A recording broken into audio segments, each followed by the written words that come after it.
মানুষ বড়ই অদ্ভুত, যে চলে যায় তাকে বেশি মূল্য দেয়, আর যে শত অবহেলা পেয়েও থেকে যেতে চায় তাকে মূল্য দেয় না। কাউকে অতিরিক্ত মূল্য দিয়ে তার কাছে নিজেকে সস্তা করে ফেলো না। নিজের মূল্যটা ধরে রাখার জন্য হলেও কখনো কখনো কঠোর হওয়া খুব দরকার, কারণ সবাই অতিরিক্ত মূল্য পাওয়ার মর্যাদা বোঝে না।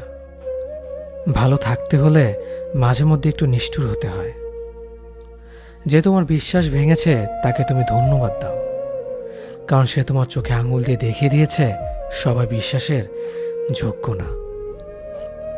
স্বার্থপর মানুষগুলো সফল হতে পারলেও সুখী হতে পারে না।